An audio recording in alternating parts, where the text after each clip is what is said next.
Light and its 60,000 dealers and service stations everywhere present Suspense.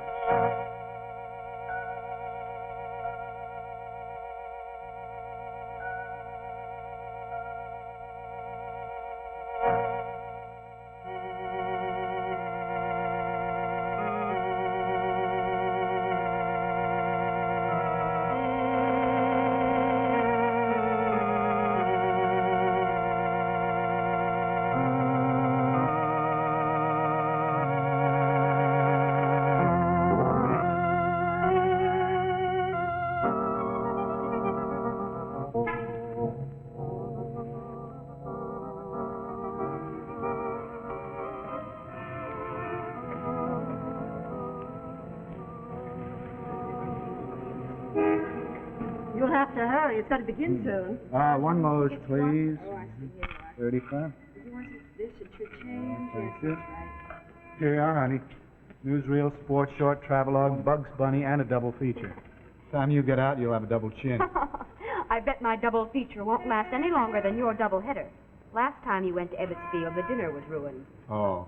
Well, enjoy yourself. Ernest, you are wearing your disc, aren't you? Yes, dear. And the letter. Right here. And in my best handwriting, please open and read. It should be pinned to your pocket. You might lose it. You know, you always take off your coat at a ball game. You are a fussy old hen. Well, I can't help worrying about you whenever you're out of my sight. Well, I wish you wouldn't. You perpetually remind me of my affliction. I'm sorry, Ernest, but I can't help it. Because every time you get excited, you're so likely to get an attack. Well, darling, I'm not going to get excited. It'll probably be a very dull game. DeRocher isn't with the Dodgers anymore. Now you go on in. Have a good romantic fling with Dennis Morgan. All right. Have a good game.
Guy's out cold. All right, get back and keep moving. Don't stand around like a lot of garbage. This ain't a circus. Here, you, beat it over to that drugstore and call an ambulance. I've got to see something. Well, if he's getting Go out ahead, of my way, please. We gotta prop him up. We can use his coat. Yeah. Be careful. I'm watching that. Now, be gentle. Put him down gently, please. Goodness. Oh. Don't careful there. Now, he's hurt bad, you know. He can't be hurt badly, officer. I hardly touched him at all. I just tapped him gently. Oh, yeah? He must have been very gentle because he ain't breathing. Yeah, he's got all lip, too. You can always tell it's happened when they fall over like this. Well, what's happened? You don't mean that. Just what I do mean, pal. Your gentle little tap has knocked this guy right onto a slab in the morgue.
Place reeks of mothballs.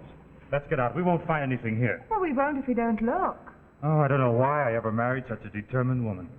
To bolster your supine character. And what might you be looking for, my friend? Hello. My husband needs a sports jacket, something rather smart. Might I suggest he tries Abercrombie and Fitch's? He would, if he wasn't an actor. The theatre's a discouraging job, like me own. How right you are. Would you believe that my husband's been in 3 plays in the last season and they've only run 2 weeks among them?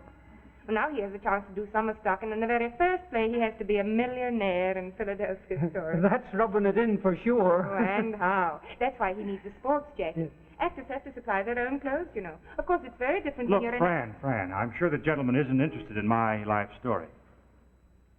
Now, do you happen to have some kind of a coat that would be suitable for an idle playboy? Well, maybe. There's a grey heron going over here, might fit the bill with a little imagination. Oh. Oh, it looks quite possible, hey? After all, millionaires are supposed to be very eccentric. They hate parting with a nickel and love hanging on to old clothes. The one in Philadelphia story doesn't. He's perfectly normal. No, that would take too much imagination. It would strain it a bit. I guess I'll have to spend part of my first week's salary on a new one. Hey, what about this one? Looks hardly worn at all. That's that. Oh, that's not for sale, girlie. Why not? Is it your own? Well, you see, I haven't put it into my stock yet. I picked it up only this morning. In fact, I was just given it a spit and polish when you came in. There's stains on the collar. Red wine, by the looks of them. Oh, I could get them off as well as you. I know all of the tricks. Anyway, they wouldn't show up under footlights. Here, handsome, try it on. Very elegant. You look right out of escort. How much do you want for it? $8, as is. Well, that's very reasonable. I think I'll take You it. will not. Why, $8 for a horrible old stained bit of junk like that? Here you are. $5 as is. Take it or leave it. Well, seeing your pretty Irish eyes, I won't argue with you. Shall I wrap it up for you? Oh, no, thank you. Besides, you might charge us for the Scotch tape. Thank you very much. Goodbye. Come on. Bye-bye. Hey,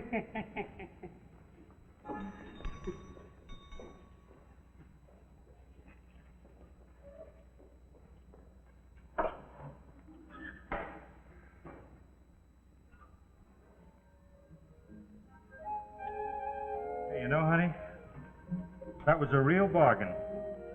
But I can't figure out why you let it go so cheaply. Why, it must have cost at least $75 new. Let him explain, darling. It was my pretty Irish eyes. Yeah, well, that was certainly a ham performance of a stingy housewife that you gave. Look, Fran, you know it upsets me. Why do you do it? Oh, you're too inhibited. You know, I don't think these are wine stains. They don't seem to be coming out at all. Wouldn't be at all surprised if they were blood stains. Maybe the old crook bumped off the owner. I wouldn't put anything past that character. Hey, wait a minute. There's something stuck in here. Must be a very important document for someone to pin it to their person. They obviously didn't want to lose it. Please open and read. Maybe we've come into money. I carry this wherever I go. It is to advise responsible parties that I am a cataleptic. My body must not be molested for a period of 72 hours, neither by autopsy nor by embalming. The maximum periods of my attack seldom exceed 4 hours. Please telephone my wife, Mrs. Margaret Bowers, at Gramercy 98989.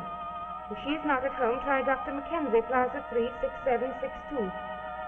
This is of vital importance. It may mean my life. Ernest Bowers.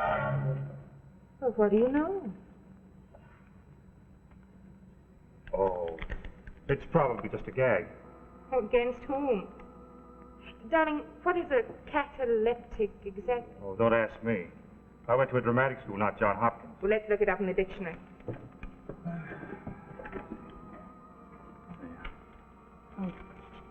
Catacomb, here we are, catalepsy. A bodily condition marked by suspension of sensation and muscular rigidity. A seizure closely resembling death in all aspects, including the primary stages of rigor mortis. That's a grim thought. Now look, Fran, don't start getting any ideas. The owner probably just forgot to remove the letter when he sold the coat. This doesn't sound like something someone would easily forget. Hey, I wonder if he did sell it to the Irishman. Fran, why shouldn't he have? Well, in the first place, it looks too new. In the second place, there are those spots. And if they are what I think they are, blood, well, then there might have been an accident. Oh, Henry. In that case, I can think of awful things happening. Yes, I know, but don't. Now look, Fran, if the man was injured, he was probably taken to a hospital and treated. Yes, but think. Supposing somehow he got separated from his coat and then had one of these attacks. Well, they might presume he was dead and perform an autopsy or whatever they do. Well, in that case, the man's been buried for days.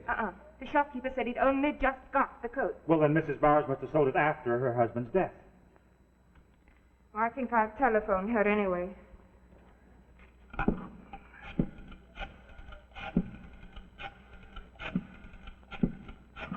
I've got an awful premonition. You and your premonition. No answer. Well, go ahead. Call up the doctor. It'll put that dizzy mind of yours at rest. I was intending to. Hey, you know, friend, you ought to give up acting. Write mystery stories. You might be more successful. Oh, I could hardly be there. Hello. Is Dr. Mackenzie there, please? Oh, is this his nurse? Oh, I see. Well, have you any idea of when he will be back? Oh. Thank you. Thank you very much. He's away on vacation, motoring down south. That was just his answering service. Well, that's that. We've come to a dead end. Yes. But I can't help thinking. Has Ernest Bowers come to a dead end, too?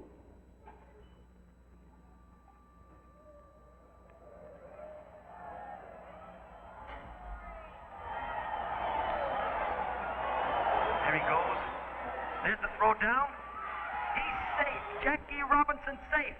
That's the fifth base he's stolen this season, folks. Oh, how that boy can run. Pleasure to watch him keep around. Well, that brings up Roy Cavanagh batting in a 4-3 game. Score is now 4-3 in favor of the Cards. Hey, Tony. Super sent another accident down for you. Came in from the hospital a few minutes ago. No identification. Holy cow. Why do so many people have to get knocked off on Saturday afternoons? Don't they know I'm the only one on duty? The general public likes to keep its city employees busy. Hey, you know, I'm going to ask for a raise. I've done 5 jobs today already. Think of the artistic pleasure you get. Remember what the super says. Embalming ain't just hack work, boys. It's an art.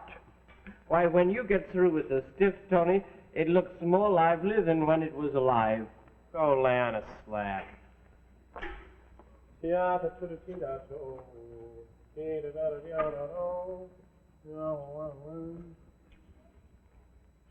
Nice looking young fellow. You'll do a beautiful job on him. You'll have to wait. I'm not going to lift a finger until I hear the rest of that ball game.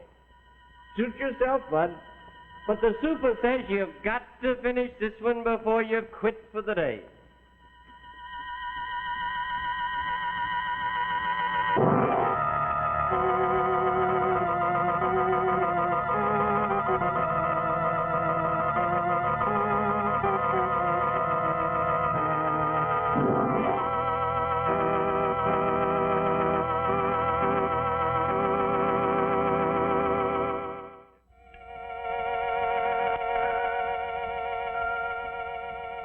Now, continuing this story of suspense, we bring you the second act of Dead Ernest.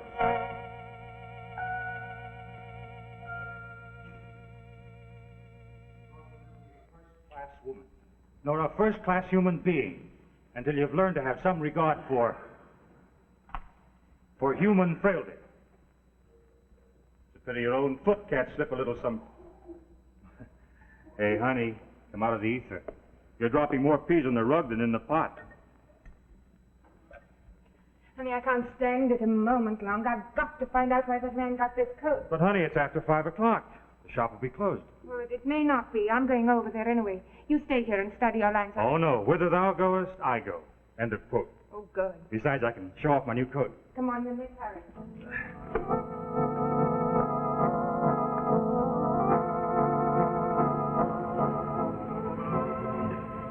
Back in a few minutes. That probably means an hour if I know an Irishman's sense of time. Well, let's go to the drugstore and call up Mrs. Bowers again.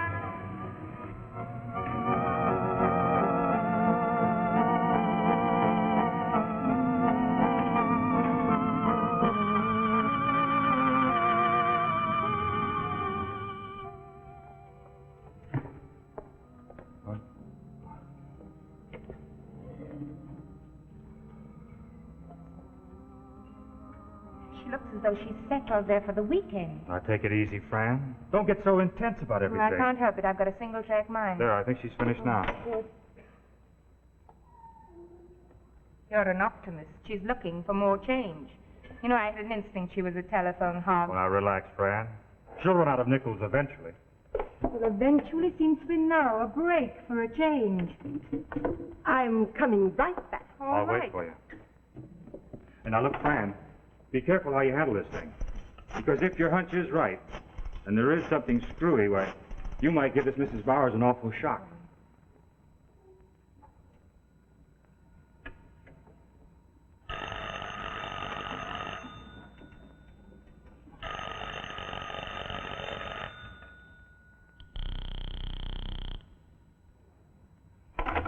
No luck. Let's go back to the shop and see if that man's back yet.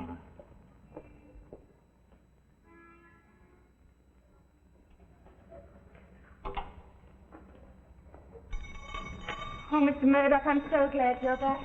Ah, the young lady with the Irish eyes. And what would you be wanting this time? You sold my husband this jacket this afternoon, remember? Yes, I remember. I practically gave it to the man. It had some stains on it. Sure, I told you that. No, don't tell me you're asking me to take it back. Second-hand goods are not returnable, girlie. No, we don't want to return it. Those were bloodstains. We want to know where you got it. And what business might that be of yours? It may be a matter of life or death. Oh, come on now. You're exaggerating. I assure you are not. Well, I don't remember where I got the thing. That's nonsense.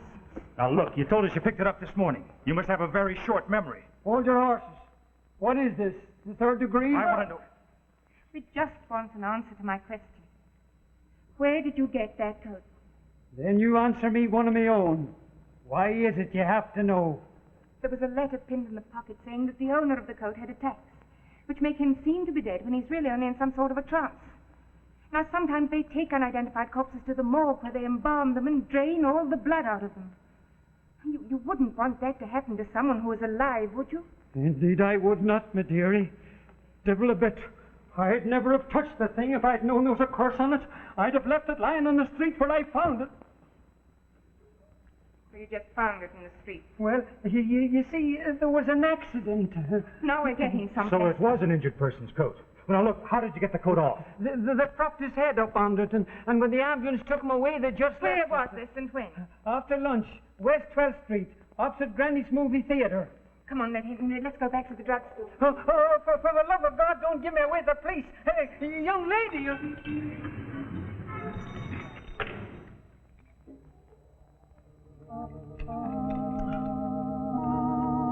is the devil of a business. Look up the number of the city morgue while I call Mrs. Bowers.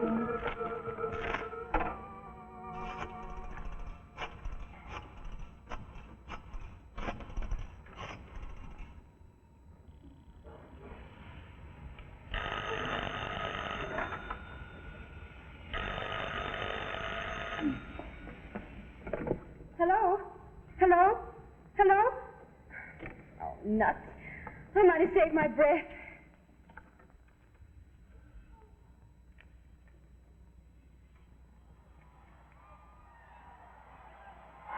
Second game of a doubleheader here at Eversfield, folks. Now, I just came through to win the opener by a score of Super's gone 4-3. home. He said you can go home, too, when you finish that accident. Oh, I haven't even started on it yet. Why don't you work and listen at the same time? Oh, I like to concentrate on my yacht. Hey, what do you say, Al? Stick around and give me a hand, will you? I'll get through that much more quickly. Okay. Don't answer it. If you do the hospital, send me another stiff and I'll be here all night. But, Tony, it's my job. Please don't answer it. Okay, I'll leave the receiver off the hook. They'll think it's busy and get tired. Thanks. You're a doll. What do you want me to do? Move the table over here while I get into my Mother Hubbard.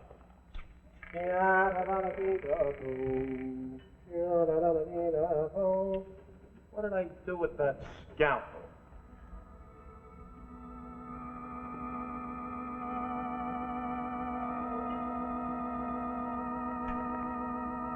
I must try spraying my roses with this stuff. Ought to knock the bugs for a loop. Oh, I can't understand if the line's continuously busy. Well, maybe the line's out of order. Call the operator. Hello, operator. Look, I've been trying to get the number of the city morgue for about half an hour. There must be something wrong about it. We'll need that bottle. Huh? No. Oh. Yeah.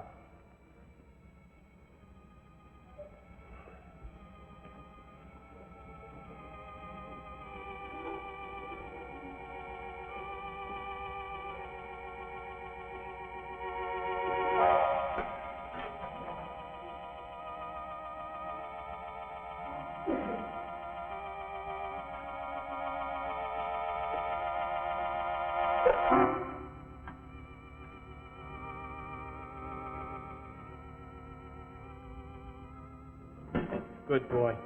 Here.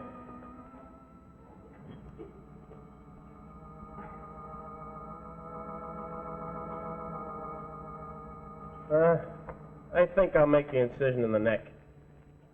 I thought you were supposed to stick this thing in the abdomen. Oh, I like to vary my work. Hand me a piece of gauze, will you? Oh, dear.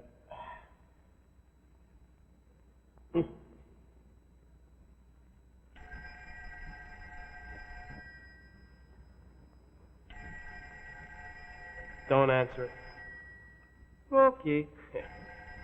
You know, he didn't have any coat on when they brought him in here, and that's very funny because he doesn't seem like the kind of guy that would be caught dead within his shirt sleeves. I can't see a darn thing. My glasses are all clouded up. Must be steamy in here.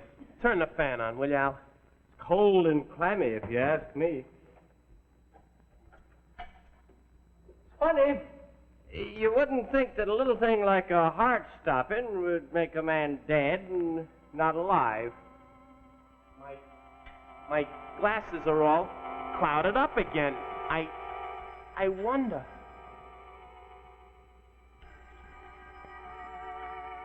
Hello, mortuary caretaker speaking. Yes? What? Say that again, lady. There's some dame on the phone babbling about some guy with no coat that may not be dead. Hey, wait a minute. I was just getting the same idea. What's that? Come here, Al. Take a look at this guy. Am I crazy? Aren't his lips moving? Yeah. Hello? Hello, please, hello. Why don't you answer me? You've got a live man there. Oh, my God. Get a hold of that dame that's on the phone. Tell her to come down here. Maybe she can identify him.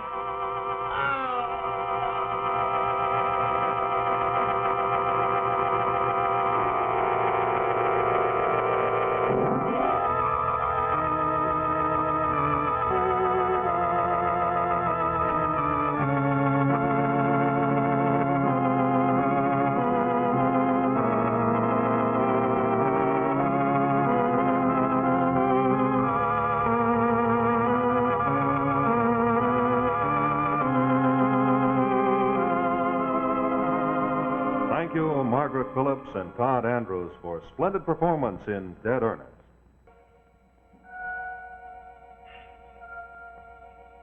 Be with us next Tuesday to see Postmortem, another gripping story in suspense. Be sure to listen to Suspense each Thursday night on your radio.